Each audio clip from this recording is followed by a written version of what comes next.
Welcome everybody to Ridiculously Raw, the most must-see show on YouTube today. Hello, friends. You're ridiculously over good brother Anthony Flair here with you for another edition of Ridiculously Raw. Before we start, I want to take a moment to apologize for the inconvenience of Friday night. We were supposed to have a strictly sports show, but due to technical difficulties beyond our control, we were in a no choice but to cancel situation. So we had to cancel the show last Friday night, and it is what it is. But we're back tonight, and I'm very happy about that. So, joined as always by my elite panel, we have good old MF Michael Fletcher from the Cerebral Smack Talk, my partner in crime in the Raw Chat, Michael Bullock, the Phenom, and we got the Twisted Angel, Didi Woodson, with us as well. So, nothing more to say here. Let's just dive on in as we continue the build to the Money in the Bank pay per view, which is a month away. It was Monday Night Raw live tonight from the Times Union Center, formerly the Knickerbocker Arena and the Pepsi Center, or the Pepsi Arena rather, in Albany, New York, on the USA Network. And we started it off with an in-ring segment. It was General Manager Kurt Angle. It looked like he was going to set the table, if you will, for tonight's show, but then he was interrupted by the commissioner, Stephanie McMahon. Stephanie McMahon, first appearance for her probably about 5 or 6 weeks. And then another interruption. This time it was the big dog, Roman Reigns. And then another interruption, Kevin Owens. And man alive, I mean,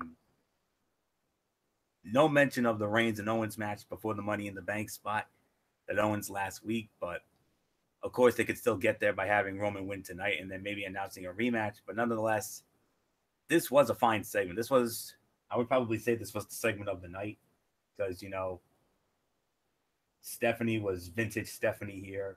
I mean, she got on Roman and she even got on Kevin Owens because Kevin Owens actually had a little touchy feeling moment there. And Stephanie said, "Don't touch me." And well, and then she made the match, Roman Reigns versus Kevin Owens. We've seen this before. They battled for the Universal Championship a time or two, late 2016, early 2017. And it led into the match with Roman Reigns against Kevin Owens.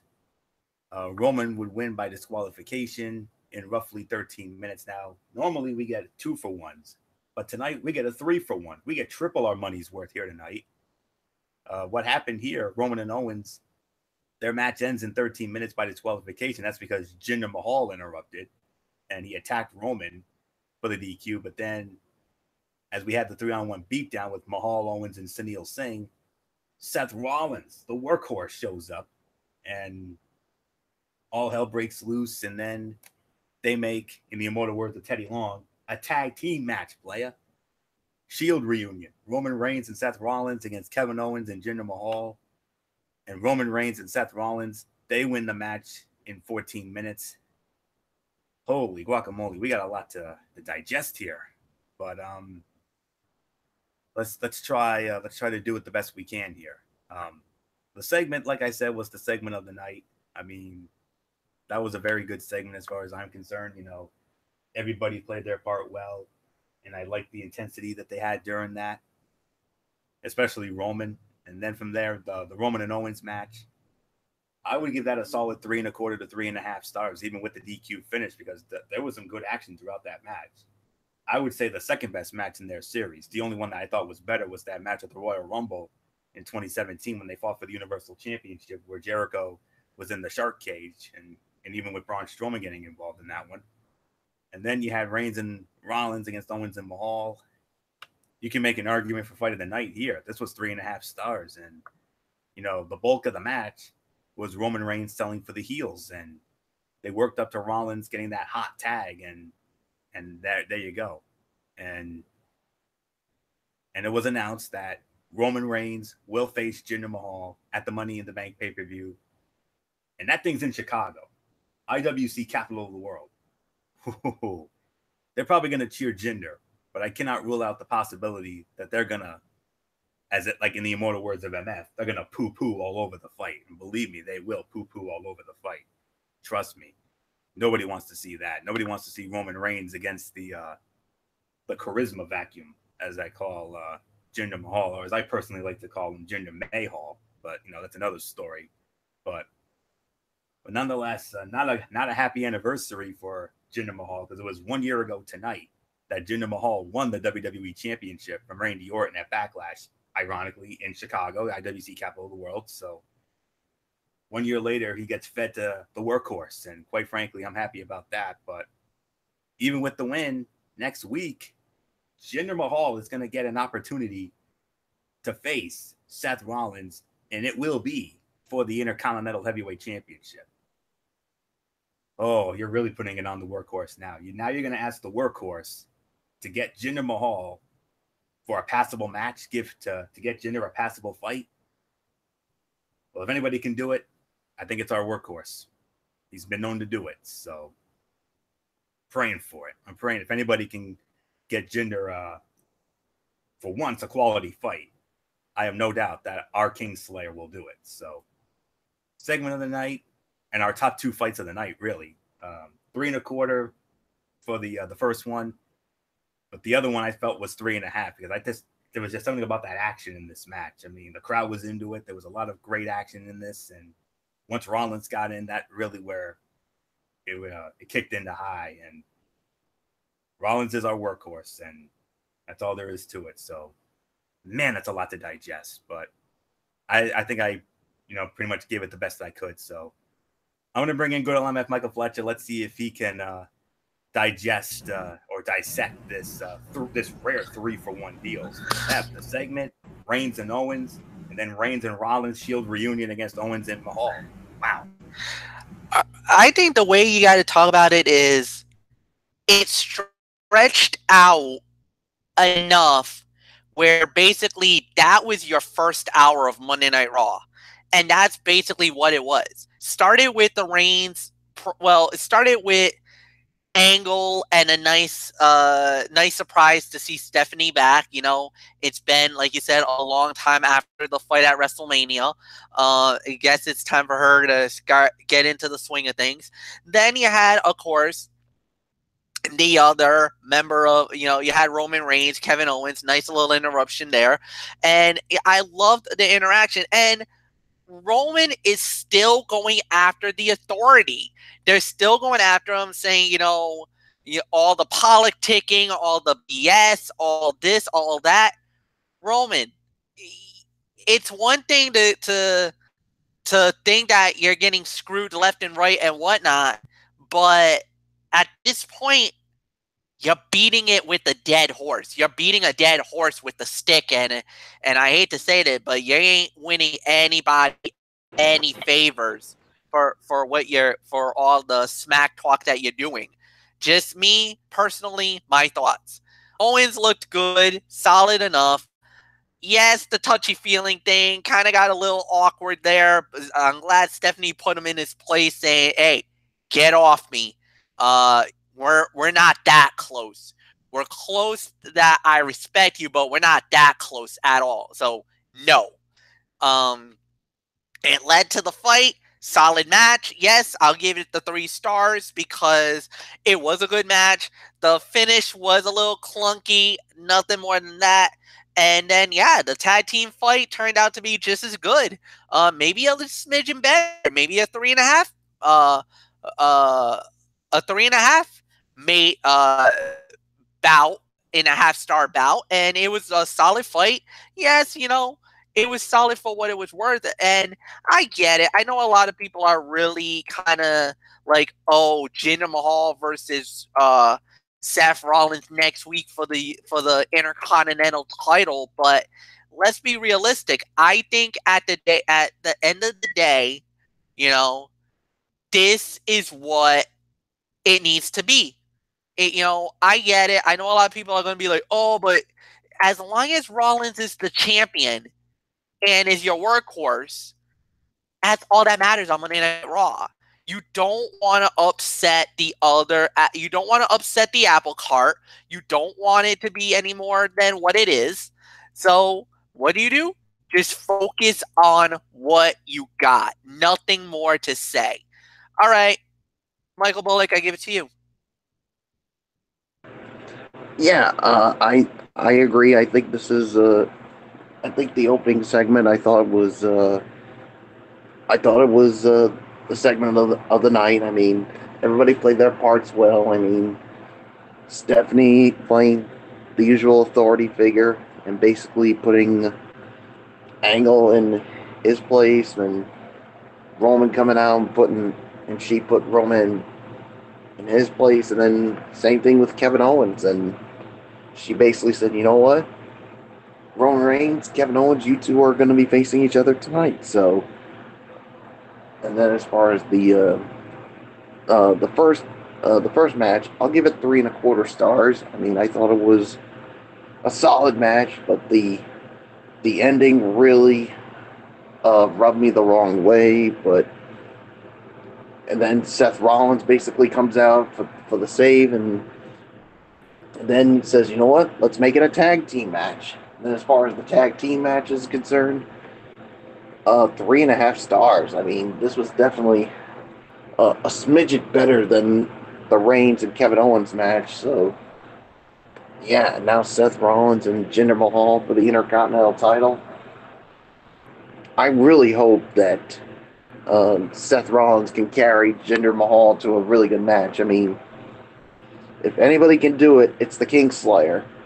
But will it happen? I doubt it.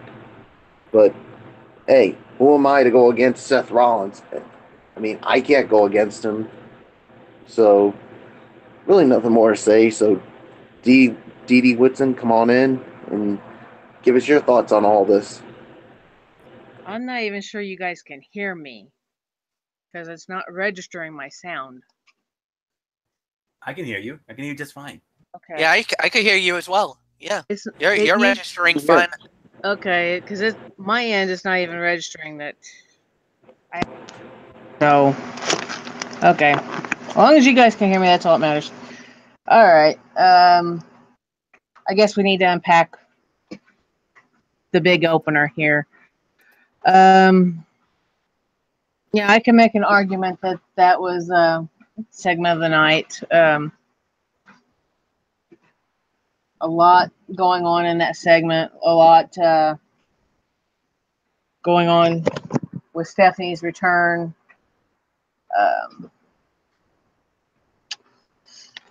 As for the matches, you know,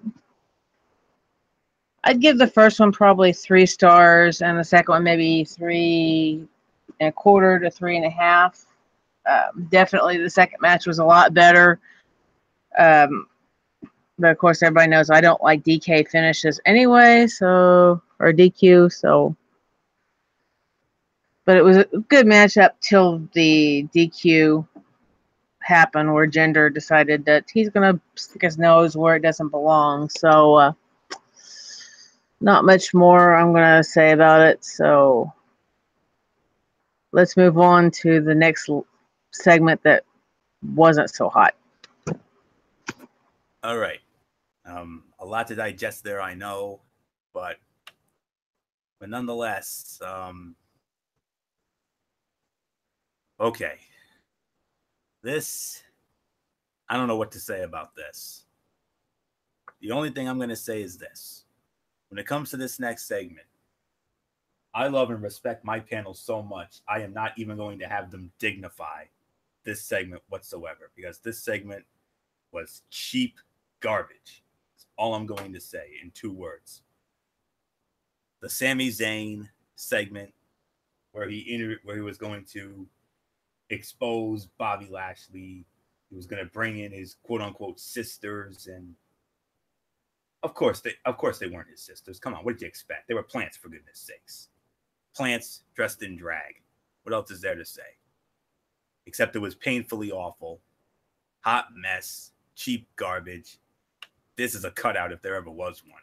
So it's almost as bad as Alexa Bliss and the Bayley segment from a few years ago. I mean, it was almost to that level. Almost to that level. I won't say this. I'll probably say the Alexa Bailey thing was worse, but this one was really getting pretty close to that line there. And did the guy forget to check his razor before he walked out there? I mean, you could tell it was a guy dressed in drag just for the fact that he had a mustache. Yeah. And unless that was deliberate unless that was actually a deliberate thing to poke even more fun out of that thing, which it wasn't. But I think that was a deliberate mistake. I don't think that was no accident, Didi. I'm sorry to say. I think that was meant for that to happen. Well, I mean, he didn't. That was the one that also didn't even hide the fact in his voice that he was a guy. Mm-hmm. I mean, the first one, yeah, he legitimately tried to make himself sound feminine. The last one, kinda. That one in the middle, I mean, he just didn't even care to make anything even halfway remotely believable. So, I mean, it was just a big joke, and it didn't even seem like the audience really caught on to it until it was almost over with. So, I mean, it was just a lousy segment and just not called for.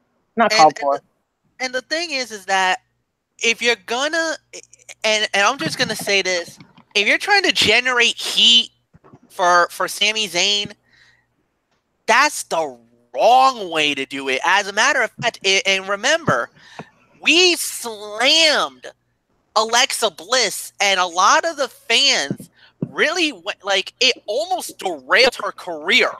Like that segment alone almost killed any momentum she had at the time, because she was one of the hottest going around. We were caught up in that aura of her. Myself, Anthony Florio, and I think Michael Bullock was also caught up. I know, Didi, you weren't anywhere close to Alexa Bliss, but I'll openly admit, myself, Florio, and Bullock, we were caught up in her aura, being that monster heel, but that one segment almost derailed everything for her.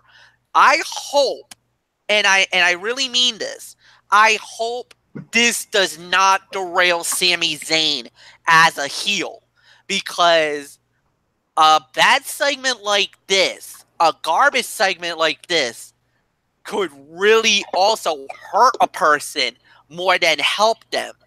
It could be a double-edged sword. Absolutely. We'll wait and see.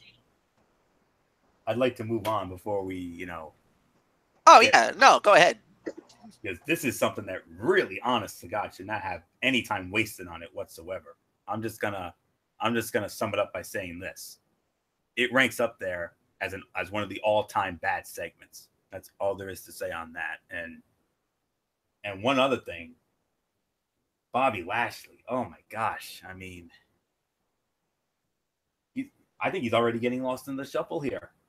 I mean, where's the walking Armageddon that he was in TNA, when he was bull rushing everybody, when he was taking names and beating people and reigning as World Heavyweight Champion down there?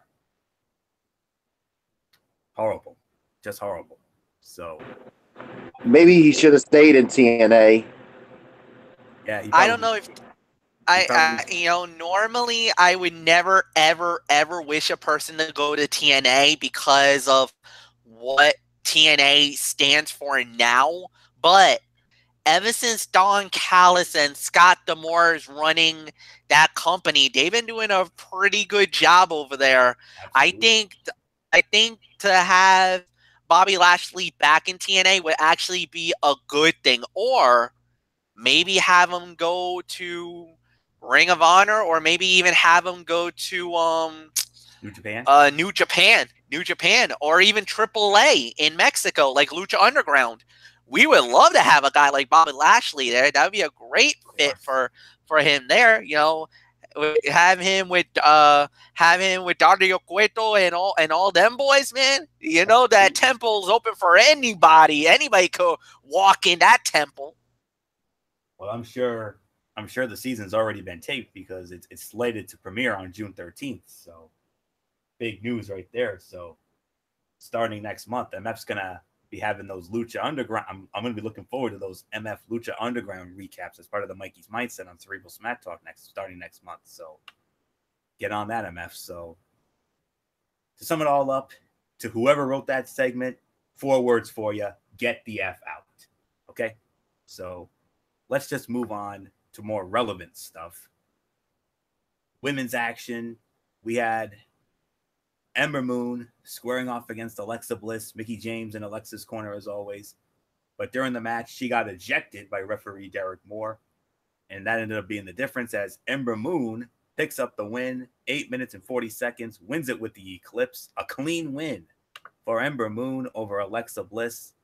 We'll get to Dee Dee's thoughts in a minute because I know she's probably grinning from ear to ear because we all know her hatred for Alexa Bliss. But good old MF Michael Fletcher starts this one off. So Ember with a clean win over Alexa. Major momentum going into that stacked women's Money in the Bank match.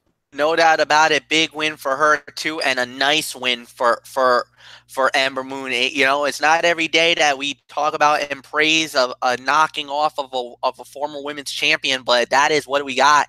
And you know, Ember Moon has gotten booked the right way ever since she made her debut at WrestleMania weekend, and now she has really risen up. And now some people call her a dark horse favorite to win the Money in the Bank. So I don't think she's gonna win it, but she definitely would be one of the favorites. I mean, she's a dark horse in this race, and you know, you never know. You could see her win it. If she does, that's great. Because remember, whoever wins the Money in the Bank is guaranteed a title shot anytime, any place, anywhere for the one calendar year. We all know Carmella waited 270 days, waited over 200 plus to cash in her Money in the Bank, and she did it, and she walked away with the gold. So what's going to happen? We'll have to wait. We'll have to wait very, very soon. But one thing's for sure, Ember Moon's looking really good. Alexa, bad loss. You know, that's a little bit of a momentum drop for her. And, you know, I got to say it, ever since she's lost the title at WrestleMania, Alexa's really, like, her stock is dropped, guys. It's like she's getting lost in the shuffle all of a sudden. It's like, you know, Anthony, you've said it. You've always said it best. All how the mighty have fallen, and unfortunately for the quote unquote goddess, she's taken a major fall from grace. No pun intended. I know Dee Dee won't mind that because it is a little bit of a slide for her. So I know hopefully she'll let me live for another hour or so. But whatever the case may be, you know, I guess we could call her the Warrior Princess. I know what's Corey Graves calls her something else, but I think we should call her the Warrior Princess here on the show. But Warrior Princess took down the goddess tonight and did it in devastating and convincing fashion. You could put it in the bucket. Nobody gets up from the Eclipse. Good night, game over, drive home safely. 2.5 start, 2.5 to 2 3/4. Well done, Ember Moon. Michael Bullock, I give it to you. Yeah, I'll give it 2.5 stars as well. And, well, Dee Dee Woodson, I guess we could say the so-called goddess got eclipsed by Ember Moon. And I can tell you this, Dee Dee, I don't feel bad for her one bit. And you say her stock is dropping?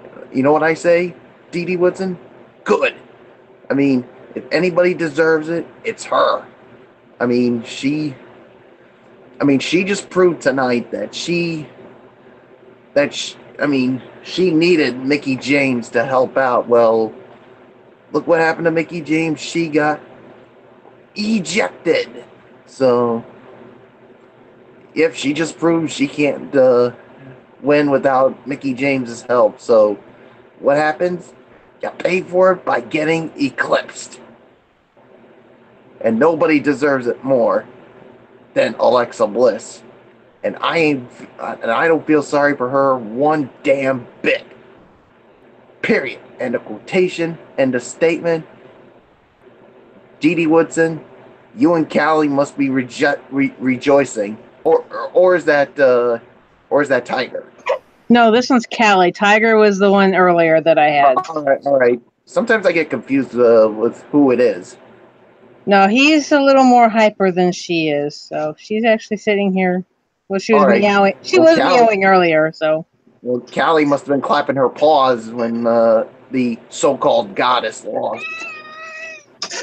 As you can tell, she's very vocal tonight. So. Oh boy. Yeah, she's vocal tonight. So she's definitely not thrilled with Alexa Bliss. That's for sure. I think she'd like to claw her buns. Mickey James, you just got ejected. You're out of there. Shoeless wonder. I mean, she's standing out here trying to say she didn't do anything and she's missing a shoe. Come on. I mean, the ref can see you have one shoe on and you're barefoot on the other one. You can't deny that you didn't interfere in the match. And Alexa, there's no crying in wrestling. What the heck? Yeah, tell her about it, Callie. I mean, come on. Grow a set and stop sitting there bawling like a baby because you lost a match because your best friend, supposedly, the one you're using here, got ejected so you couldn't use her anymore to help you win the match.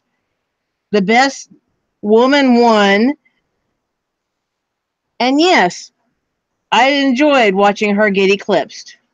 Very much so. So, Miss So-Called Goddess, I think you just went to the bottom of the barrel. So, and Amber just took you out to the shed.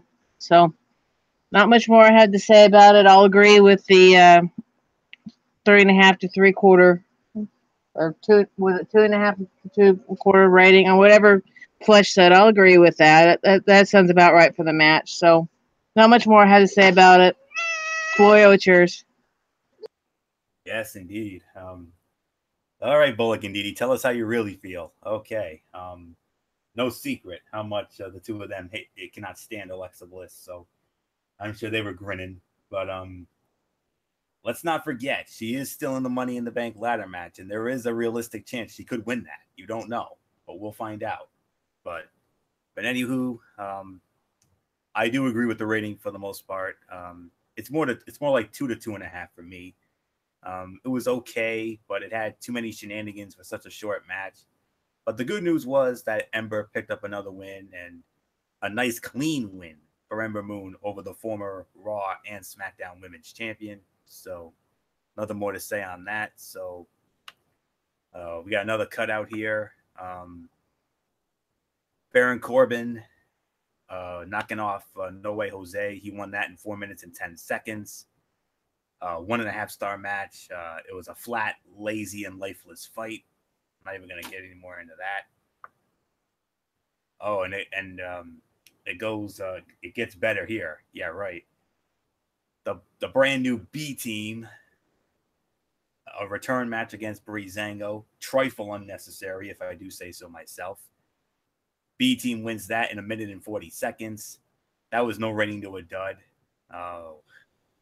Yeah, so the B team goes 2-0, and their celebration lasted longer than the actual match. I'll say they're goody fun, but I'm not sure if this is going to last or if WWE just gets bored with them again. So, and Vince, I guess, has already forgotten that a certain tag team that should be at or near the top of that division, the AOP. Remember them? Raycon and Azar. Nothing more to say on that. So nothing more here. Let's move on to the contract signing for the Raw Women's Championship match at Money in the Bank. Nia Jax and Ronda Rousey. Stephanie McMahon presides over it. So Michael Bullock, started with you here. How did the contract signing come off to you?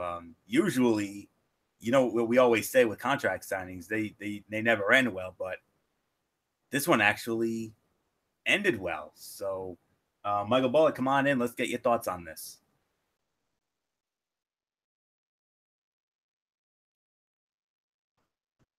Bullock, are you with us? Yeah, I'm here. Oh, there you are.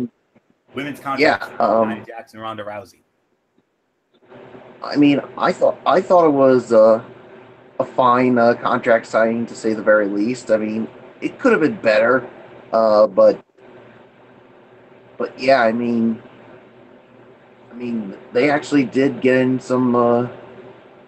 They had a little bit of fighting words here before their match at Money in the Bank. So yeah, I mean, this is going to be an interesting match. I mean, you got the powerful Nia Jax against Ronda Rousey, who's a technician. So, I mean, I hope it's a good match, but I got a feeling it's not going to end well, because I did hear some rumors that it could end with some shenanigans. Well, I hope not, but we'll just have to wait and see. So, yeah, I thought like I said, the segment was fine. I thought it could have been better. So, nothing else to say. Dee, what's in it, yours? Yeah, it was an okay segment. Kind of wondering why Stephanie would do, the speaking for her talent. Although it did get them in each other's heads. That's probably why she did it. But I would have liked to have heard the two of them speak for themselves and not have the commissioner get out there and say, oh, she thinks this, this, and this, and this one thinks this, this, and this. They weren't thinking anything until you put it in their heads. So, yeah. Not much more I'm going to say about it, because if I do, I'm probably going to get on a high horse bitching out Stephanie. So, L'Oreal, just take it.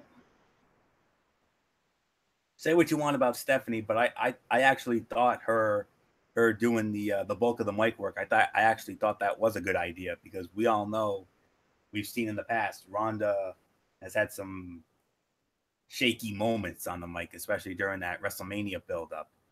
And Nia, she's not exactly the best either. So I think Stephanie doing most of the talking was for the best.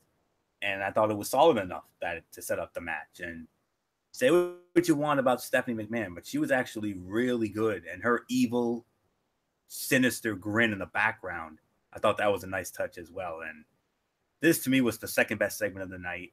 A good segment with WWE wisely leaning on Stephanie to handle the bulk of the mic work. And she played her pot-stirring promoter role absolutely to a T. Pure perfection on that.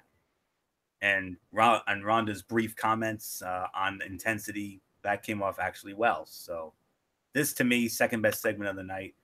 I kind of thought it was going to be the main event segment, but it actually did not happen that way. And we actually ended up getting a fairly decent main event, which we're going to get into in a little bit. But nonetheless, second best segment of the night for me. Solid setup for that Money in the Bank match coming up. So, MF, how did this women's contract signing come out from your eyes here? It came off pretty well. I definitely agree with everything you just said, Anthony Florio. Look, Stephanie McMahon was a master manipulator tonight, and she worked it to the T. She got, because when these two initially made the announcement last week that they were going to fight for the women's title when Nia made the official challenge to Ronda Rousey at the NBC Universal Upfront event. And when they made that announcement, it was pretty big. Yeah, it was pretty cool. And there was no bad blood between the two of them. Now, and here's the peculiar thing. Recently, a couple of days ago, a couple of news organizations, IWC news organizations, started talking about Ronda Rousey's backstage attitude. And it was on Pro Wrestling Unlimited and Wrestle Talk that I listened to on YouTube.com, and they were talking about it. I wonder why those reports came out.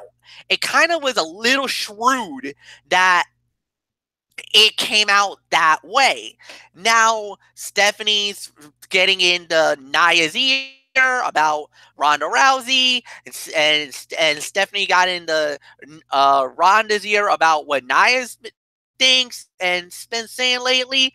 Now you're starting to build a rivalry. Now you're starting to build that tension, that bad blood. Now, is this a one-off? Or is it, are we going to get a little bit of a series of fights here?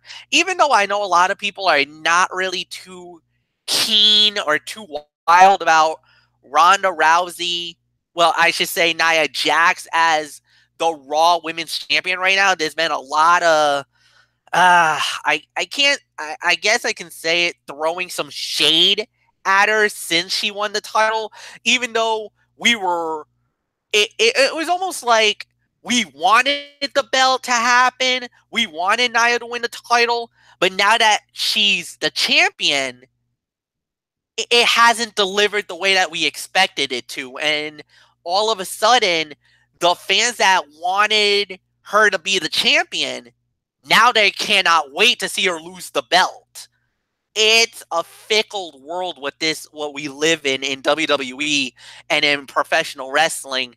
And I gotta say, sometimes it's downright despicable what the IWC does, because for the longest time, we all were, garnering, respecting, loving, wanted to see Nia win the belt, get it off Alexa Bliss. She'll win at WrestleMania, and this would be awesome, her having the belt. Then when she finally did it, we're all excited, saying, "Oh, here we go! It's going to be a new wave or a new time for WWE." And now all of a sudden, her title reign, I'm sorry, guys, it's been nothing but a cup of coffee. It hasn't really been nothing spectacular, nothing amazing. I don't want to call it because I think this would be downright disrespectful in my part, but it almost seems like Nia Jax's reign is nothing more than Jinder Mahal as WWE champion. Sorry, I'm just going to call it the way I see it. Florio, it's up to you. Whoa, comparing Nia Jax's run as Raw Women's Champion to Jinder Mahal as the WWE Champion. Whoa, that's wow. A bit disrespectful. I know. I don't even know what to call that. But yeah, I think I find that a little disrespectful, if I'm going to be quite honest. Right. So let's. I mean, the thing is, I mean, who knows? Maybe Ronda Rousey can carry her to a good match. Well, we'll see. I mean, look what happened at WrestleMania. For goodness sakes, that mixed tag ended up being an almost 5-star classic. For goodness sakes, so who knows? And that. But the thing I don't get, Florio. I mean, I don't know how you guys feel. I mean, we've been raving for Nia Jax to finally be Raw Women's Champion. Here it is, and now it seems like the fans are turning on her. Well, like MF would say, they're poo-pooing over her right now. So. And the thing is, I don't think it's really Nia's fault, and I'm going to openly admit it. It's not her fault. But it's WWE creative. They haven't made her a strong champion. And the thing is, she had this one battle with Alexa Bliss where she successfully defended the title, but let's be openly admitted, guys, did that match really, like, did it wow us in No. any way? No, absolutely not.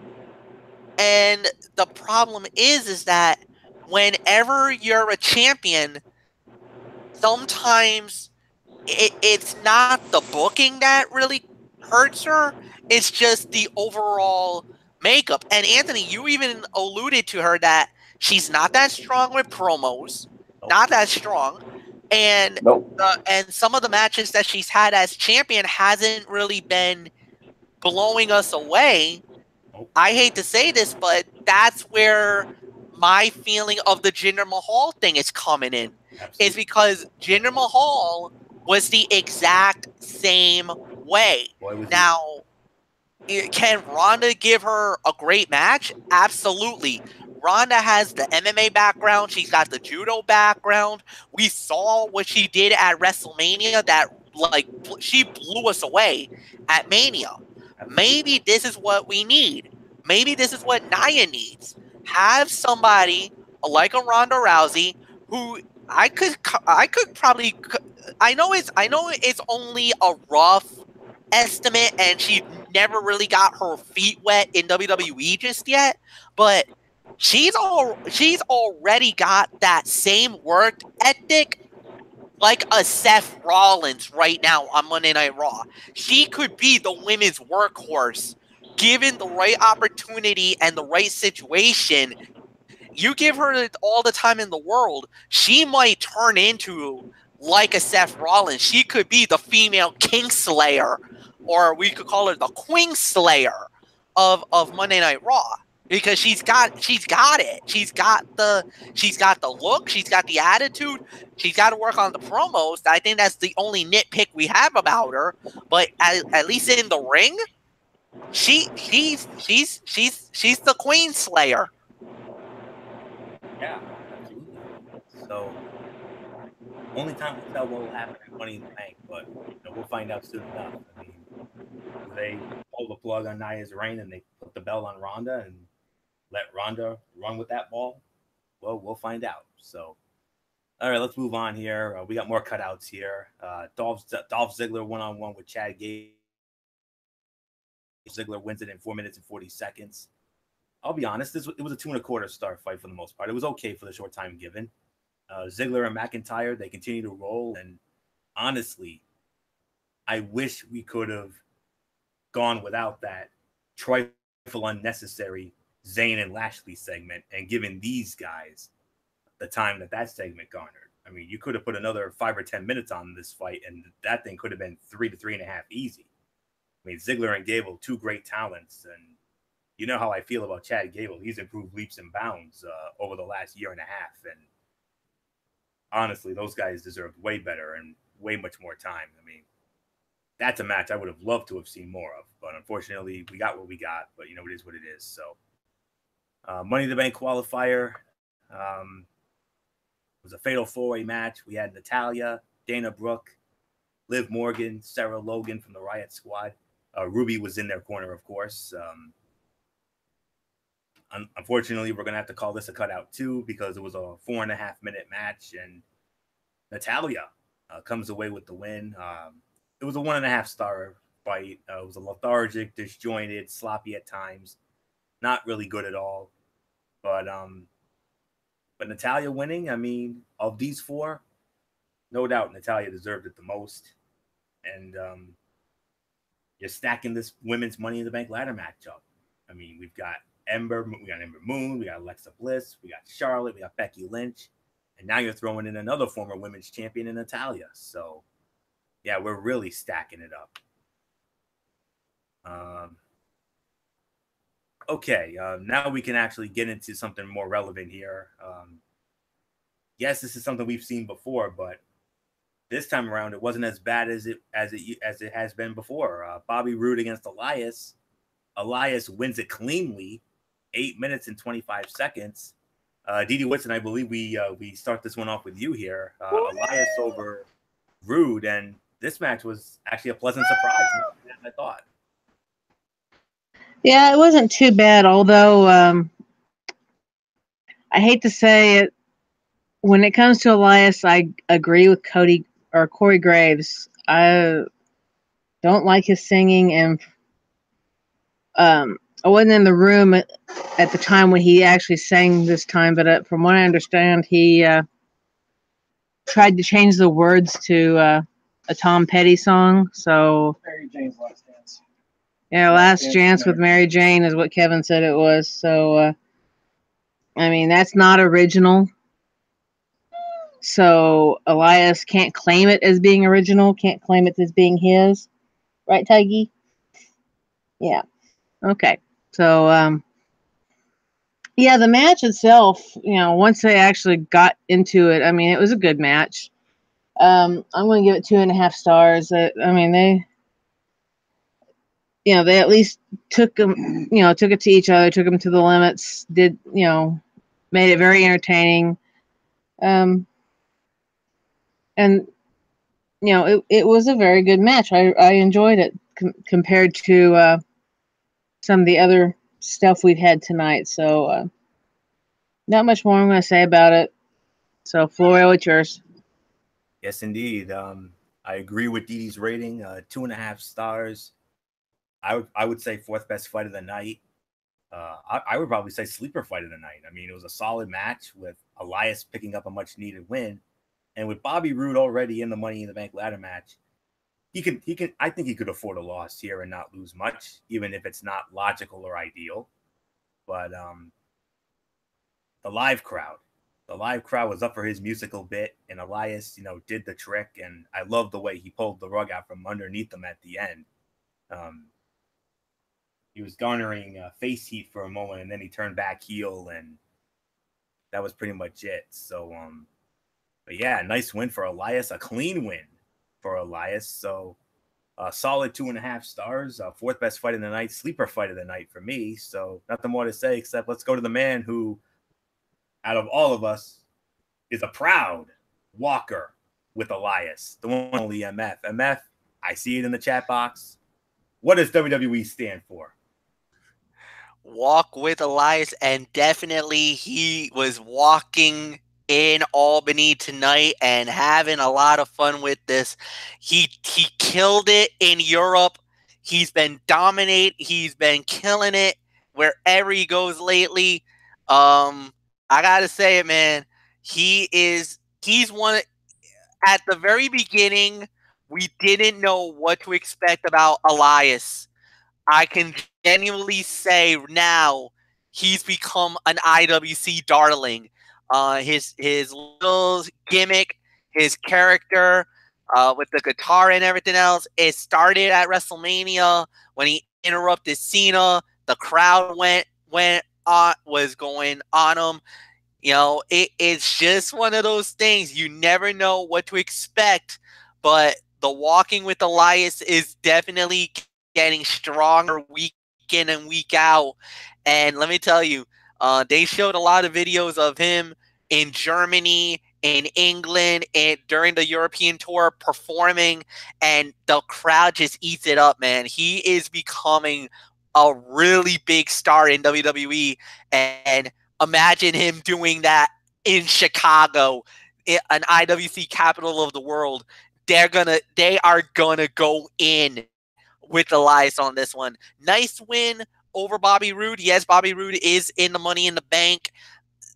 Like you said, not a bad loss. It's not going to hurt him overall because you could still build up Bobby Roode. We still got a whole month before you do that. So, whatever the case may be, it was unbelievable. Nicely done. Wow. That's all I'm going to say is just wow. And yeah, I agree with the rating, 2 stars. So nothing more to say. Michael Bullock, I give it to you. Yeah, I mean, 2 stars on the match. I mean, nice win for Elias here. I mean, he gets a win over Bobby Roode, and I do agree. I mean, I don't think the loss is really going to hurt Bobby Roode. I mean, since he already is in the Money in the Bank ladder match, so yeah, maybe this is like one time he can't afford a loss. So, I mean, yeah, there's really nothing more that needs to be said. So, I think it's main event time, Florio. And before we get into that, it was announced that next Monday night on Raw, we have two huge matches. A last chance Money in the Bank qualifying match for the women. It's going to be a gauntlet match. Sasha Banks, all three members of the Riot Squad, Ruby Riot, Sarah Logan, Liv Morgan, along with Mickie James, Bayley, and Dana Brooke. So that's going to be a gauntlet match. Remember the last time we had a gauntlet match on Monday Night Raw?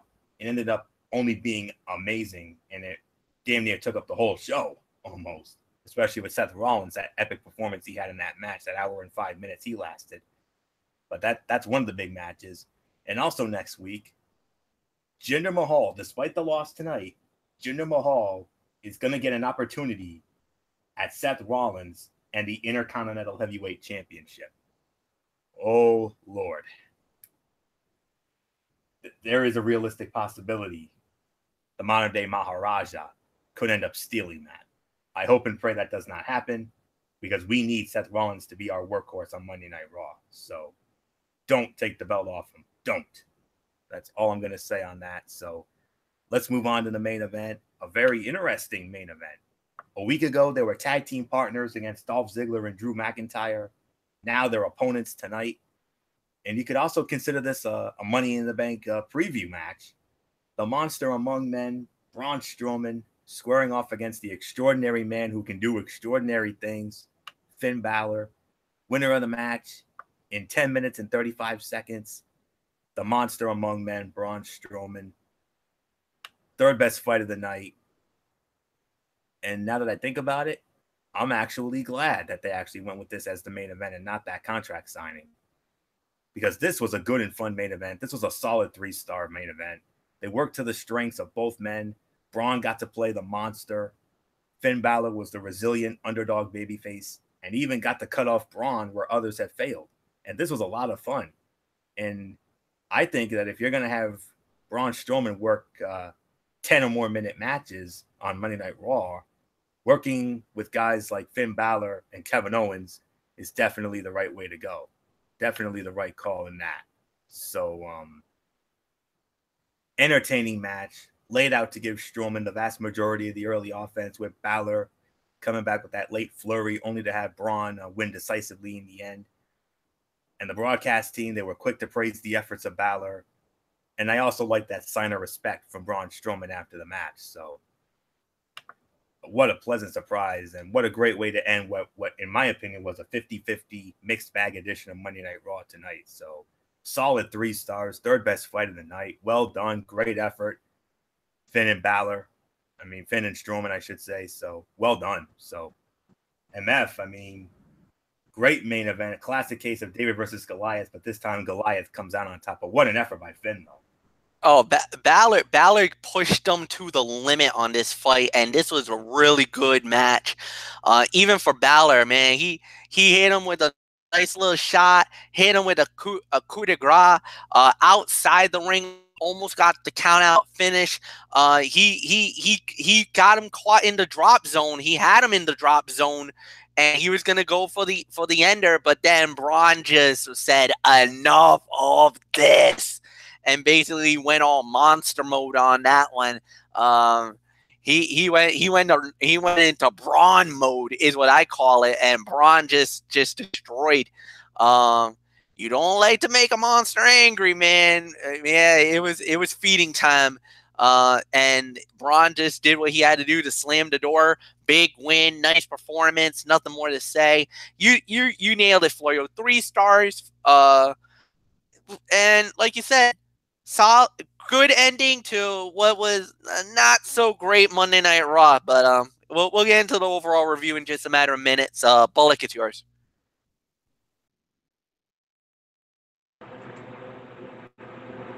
Yeah, 3 stars definitely for the main event. I mean, yeah, what a match. I mean, I'm glad they actually put this as the main event. And yeah, Finn Balor and Braun Strowman definitely. I thought they both looked good in this match. Yeah, we even saw the coup de grace from the outside, and yeah, and after the match, basically Braun Strowman showing some respect, basically just putting him right in the corner afterwards. So yeah, 3 stars, and what I thought was a good way to close out what was a not so good Monday Night Raw. So nothing else to say, Dee Woodson. I give it to you. Yeah, I agree. It was definitely a good way to close out Raw. Definitely 3 stars.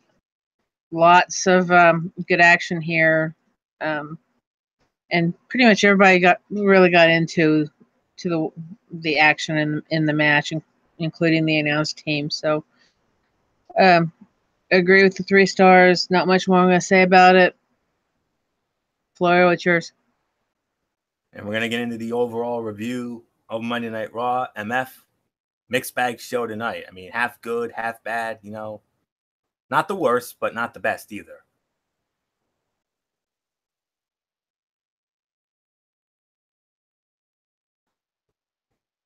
All right. MF, I don't know where he probably maybe. You know what? I'm just gonna open this up. I'm gonna make this an open forum here. I'm actually gonna switch things up. I'm gonna start with Dee Woodson because I know she's probably got to get going. So, Dee Woodson, your overall thoughts on the show tonight? Yeah, and the 29th will probably be the last time that I'll have school commitments to wake up too early to, since the last day of school is on the 30th. So, this was definitely a thumbs in the middle kind of show. I'm going to give it about 5 stars. I mean, you had some high points, but there was so much low that you just really can't give it anything but like a 5-star rating on it. I mean, it just I guess that's what happens when you put the commissioner in charge instead of the general manager. But then again, you know, it's all storyline based, and we just need to get the stupid monkeys out of the writing chairs for a while and actually get some half decent writers back on Raw. Because definitely the worst part of the show had to be the Zayn segment. I mean, really, do we have to waste time on stuff like that? I mean, you know, Fletch brought up Alexa when she did it, and you know, it was bad then. It's still bad now, and it's never going to be a good thing. So please stop trying it, because it's not going to work. Nobody's going to like it. It's too distasteful. I mean, yeah, Lashley played along with it to a point, but it just, you know, it was bad. It was tasteless. Don't do it ever again. Please don't do it again. No. Boycott that segment. You know, I do agree, you know, Rhonda and Nia, not the best speakers, but still, my opinion, I would have rather listened to them than having Stephanie put bugs in their ears. But I understand why she did it, you know, trying to make the match better, make it more entertaining. But, you know, you can't really judge Nia as champion. She's only had a couple of champion matches, and they've all been against Alexa. And we know how Alexa plays. She can't do anything without cheating. So, you know, and after listening to Natalya when she won her match, you know, if there is shenanigans, it may have something to do with her. So, and then again, it could have something to do with Alexa as well, seeing as she still wants that title. So there's no telling what we're going to face when it comes time for this actual match. We just have to wait till Father's Day to find out. So, strong points, opening segment. The opening matches were okay. Had the one that was the match of the night. The closing match, really good. Most of the middle, give or take, most of it you can avoid. So, not much more I have to say about it. See you guys tomorrow night. Good night from the new grandma. Yes, indeed. Congratulations on your new addition, Dee Dee Woodson. Thank you. We're all very happy for you. So will be a week old. Well, she should be a week old now because she was born on the 15th. So yes, yeah. Yep. So wishing you and your family the best as always, and we'll see you tomorrow. So all right. Alrighty. So all right. So my overall thoughts on this.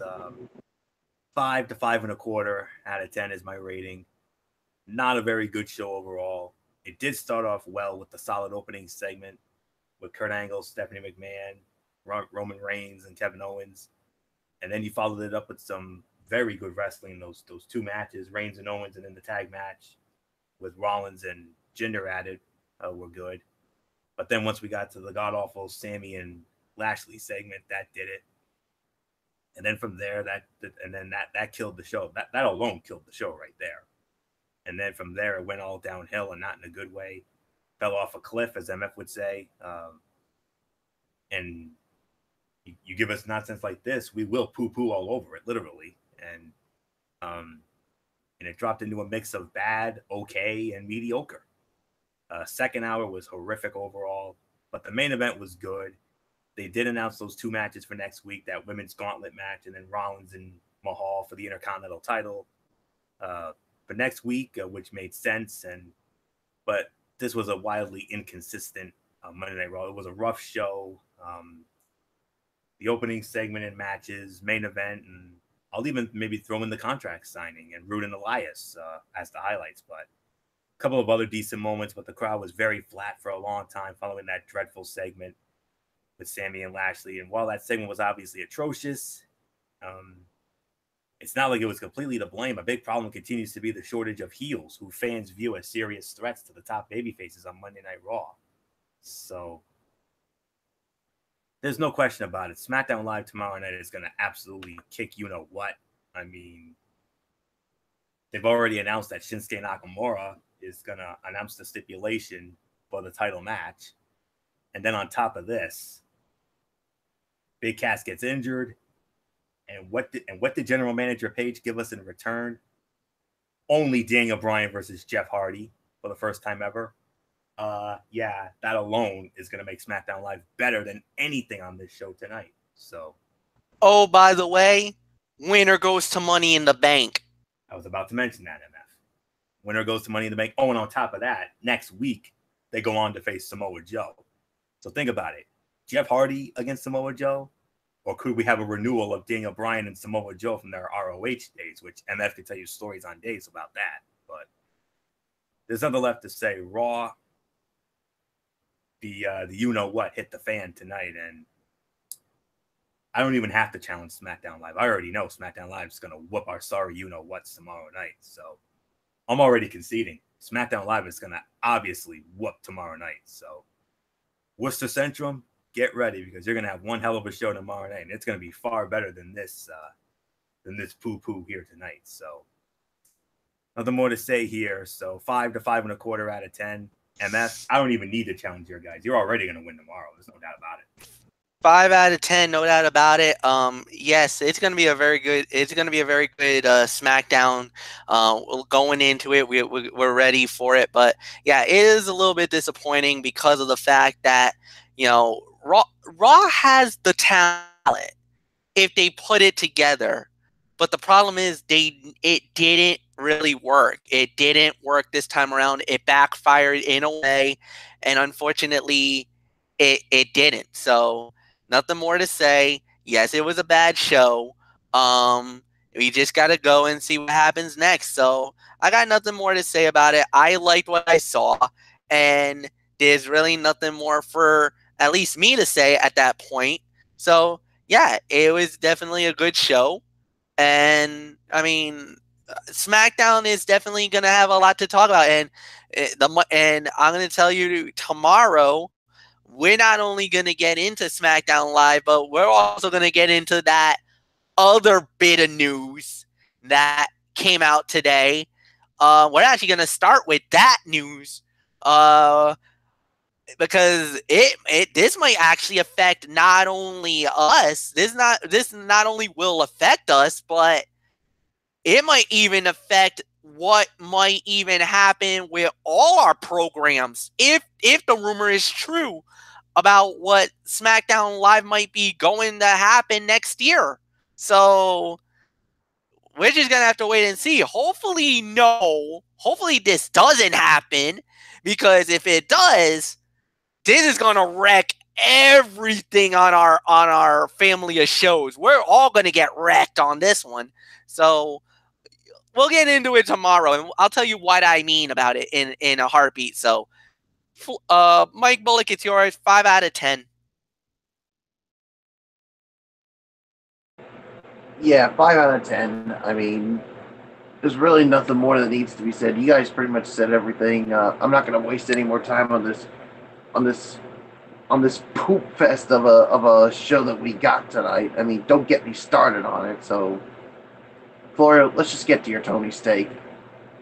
Yes, indeed. And we're going to start it off with what ended up being another fantastic edition of 205 Live. And I got to tell you guys, for those of you who have the WWE Network, Bullock, MF, and anybody else out there, this edition of 205 Live, I strongly suggest you take a moment and watch it, because this was another incredible show. The UK talent came back. Now, last year, I ended up poo-pooing all over it because it was a horrible show. This time around, much better. We started off with a fatal four-way match. TJP, Tyler Bate, Kalisto, and Kenny Williams. In the winner in about 10 and a half minutes, Tyler Bate with the Tyler Driver 97 on TJP. 3 3/4 to 4 stars. Very good opening match. This was close to being great. It was a more wide open style bout, and one which I have been personally asking for. Just letting the guys go out there and do their thing and actually feel like cruiserweights. Well done. A ton of fun. And a credit to all four men in there. Well done. They announced that next week, Akira Tozawa is going to go one-on-one with Hideo Itami. And on May 29th, Cedric Alexander will defend the Cruiserweight Championship against Buddy Murphy. Oh, boy. Some exciting fights going down the next couple of weeks. And then we had a 6-man tag team main event. Speaking of the Cruiserweight Champion, it was Cedric Alexander teaming up with his buddy Mustafa Ali and Flash Morgan against the team of Drew Gulak, James Drake, and Joseph Connors. Babyface team wins the match. It was Cedric Alexander, Mustafa Ali, and Flash Morgan, but it was Mustafa who picked up the win with the 054, which, of course, MF Bullock and I got to see in Providence last month as part of SmackDown Live, or the 205 Live taping after that. By a smidge, I thought the opening match was just a smidgen better, although this was very good as well. It was a 12-minute, 40-second match, 3.5 stars. Like I said, it was not quite at the level of the opener, but this was also very good and entertaining. And like the opener, everybody got some time to shine, and another fun match came out of this. 7 3/4 to a solid 8 out of 10. This 205 Live was very good and very fun. It was night and day compared to last year's show with the UK stars, which was done like a joke back in the Enzo era. But it felt fresh, gave a good shine to the UK stars ahead of the UK tournament next month. It was just a very strong, fun, and high-quality wrestling show with some build to the matches in the next couple of weeks. Like I said, next week, tomorrow night, actually, Akira Tozawa will face Hideo Itami. That ought to be interesting. And then, of course, the big match, May 29th, next week, for the Cruiserweight Championship. Cedric Alexander to defend against Buddy Murphy. So to sum it all up, a really fun show, well worth your time, no doubt about that. So 7 3/4 to a solid 8. Well done show, very good. Now let's move on to Impact Wrestling from a week ago, and another solid show. Now this one was not as good as 205 Live, but it was still a solid show nonetheless. We started off with a World Tag Team Championship match. Eli Drake and Scott Steiner defending the titles against DJ Z and Andrew Everett. Winners of the match in 6 minutes and 25 seconds. And the new Impact Tag Team Champions, DJ Z and Andrew Everett, 2 3/4 to 3 stars. I'll admit, it was a pretty good tag match, and I actually liked the title change. I mean, they smartly kept it short and limited on Steiner. DJ Z and Everett are a fresh tag team. Both of these guys needed to be used much better, and they bring some fresh life to the tag team division that honestly, and honest to goodness, needed it. The only complaint is that Steiner, I felt, should have taken the pin and not Eli. But now that Eli Drake is free from the tag titles, it's going to be interesting to see if they can heat him up again for another world title run, or if he's going to get lost in the shuffle. But we'll find out. In-ring debut of Tessa Blanchard, the daughter of Tully Blanchard, squaring off against Kiera Hogan. Tessa Blanchard, of course, wins it in 4 minutes and 5 seconds. 2 1/4 stars. It was an okay little fight with Hogan showing good fire and Blanchard picking up her first win. And then after the match, she attacks Kiera Hogan, but Madison Rayne actually comes in and makes the save. And it was announced that on May 31st, as part of a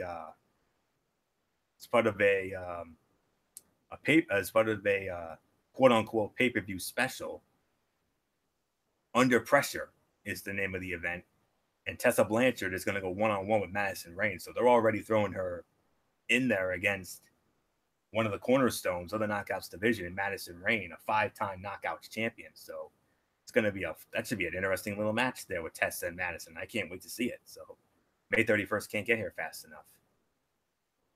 And then from there, Congo Kong against Grado. Congo Kong wins in 3 minutes and 25 seconds. Far and away the worst fight of the night. 1 star. Boring and bland fight. Neither of these guys do nothing for me at all in the ring. It was just a backdrop to further the Moose and Kong angle, which, while appreciated, also does nothing for me, honestly.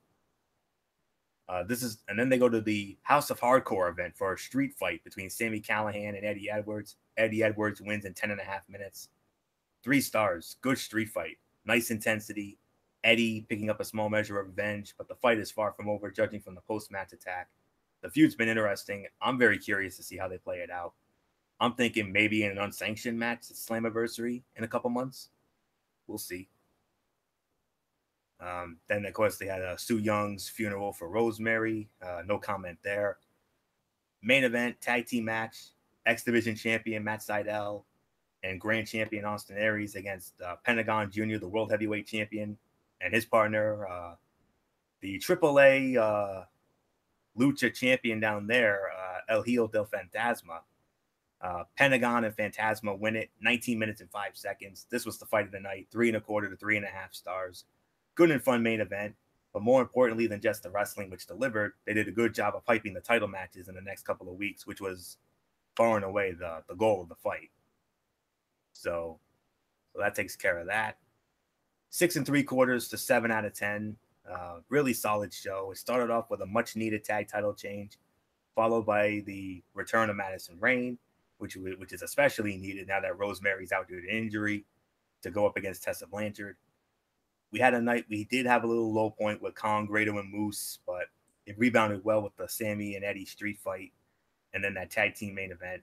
They did a good job of setting up the main matches for the next 2 weeks, which is honestly always appreciated. So 6 3/4 to 7, no question about that. So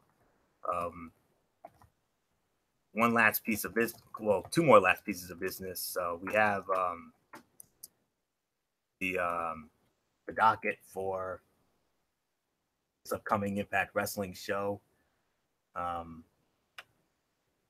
We're going to have Desmond Xavier squaring off against Petey Williams. The Cult of Lee, Trevor Lee and Caleb Conley against LAX. Matt Sydal to defend the X Division title against El Hijo del Fantasma.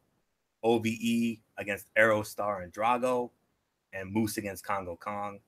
So if I missed anything, I apologize, but that's all I know for this upcoming show. So that all goes down Thursday night at 8, Pop Television. Check your local listings for time and channel in your area. So that'll do it for this edition of Ridiculously Raw. We want to thank you all so very much for tuning in. One last piece of business. We're going to bring MF in for the rundown of tomorrow night's edition of the Cerebral Smack Talk. So MF, Cerebral Smack Talk tomorrow night, loaded SmackDown Live, and of course, that big announcement that came out today. Yes, indeed. We're gonna get into the big announcement right at the jump. We definitely need to get into this, so we'll get into that right at the beginning.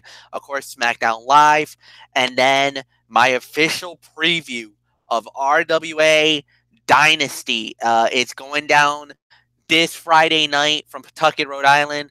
As many of you guys know, the RWA has especially explicit invited myself, Anthony Florio, and Michael Bullock to join us. So we'll see what happens, if we'll do it or not. So we'll do that. And if there's any other news in wrestling, we'll cover that as well. We will jump that off at 10 p.m. Eastern, immediately following our show. Immediately following SmackDown Live, we're going to jump right into it. So nothing more to say. That's it, guys. So we'll see you guys tomorrow. Anthony, take it home. All right, we'll do indeed, MF. You heard it, tomorrow night, 10 o'clock, immediately following SmackDown Live. MF's channel, Braves Fan 95, that's where we'll be for the Cerebral Smack Talk, where we'll have that big announcement. We'll run down SmackDown Live, including Daniel Bryan against Jeff Hardy. Oh my goodness, that's going to be amazing. And everything else that goes down on SmackDown Live with the Worcester Central tomorrow night, and the Mikey's Mindset for the RWA. And now, we were wondering what was going to be the plan of Derek Ferrer and the producers regarding Strictly Sports for Friday night, since we couldn't do the show last week because MF had to miss because of work commitments beyond his control, and Michael Bullock had very bad technical issues that didn't get resolved until about an hour after we decided to cancel. So you were wondering, well, I've got the answer. Derek has insisted that we do the same, that we go for the same docket that we were supposed to have. So we're going to have to do the Hard Time show after all. So, we'll be paying our respects to Chuck Knox, Matt Patricia, charged with the sexual assault, the firings of Stan Van Gundy and Dwayne Casey, the UFC moving to ESPN Plus in 2019, Matt Harvey traded to the Cincinnati Reds. But there is a bright spot, though. We got a double main event. We're going to preview the Stanley Cup Finals because the matchup will be set. On one side, you've got the new darlings of the NHL, the Vegas Golden Knights. They are in the Stanley Cup Finals. But who will they face? Will it be the Washington Capitals or will it be the Tampa Bay Lightning? Washington Capitals winning tonight 3-0. That's going to a winner-take-all Game 7. That'll go down on Wednesday night at the Amalie Arena in Tampa. So whoever wins that will face the Vegas Golden Knights in the Stanley Cup Finals, and that will begin next Monday night. Great way to cap off your Memorial Day. So we're going to have double viewing, Game 1 of the Stanley Cup Finals and Monday Night Raw in Richmond, Virginia. So that's going to be another big Monday right there. So, and then, of course, Major League Baseball Power Rankings as usual. So the docket we were supposed to get into this past Friday night, well, we'll consider it Strictly Sports Take 2, if you will. So hopefully there will be no technical difficulties. Hopefully we'll have a show this time. So that's it. So until tomorrow night for the Cerebral Smack Talk, it's your ridiculously over good brother Anthony Floyer here for good old MF Michael Fletcher, for the Phenom Michael Bullock, and in spirit the Twisted Angel Didi Woodson, and of course Bullet Club Soldier 445 Derek Ferreira. You know the routine, everybody. Thumbs up. Talk to you later. Yeah, go to Fortune Force style. Bye for now, my friends. God bless. Be good to each other. Have a blessed Tuesday. And until tomorrow night for the Cerebral Smack Talk, you've been watching Ridiculously Raw right here on the Tone 25 and YouTube.com. And remember, no matter what anyone tells you, wrestling is indeed actually real. For everybody who's been a part of this one, for now, Anthony Florio, so long, and bye, everybody. Bye.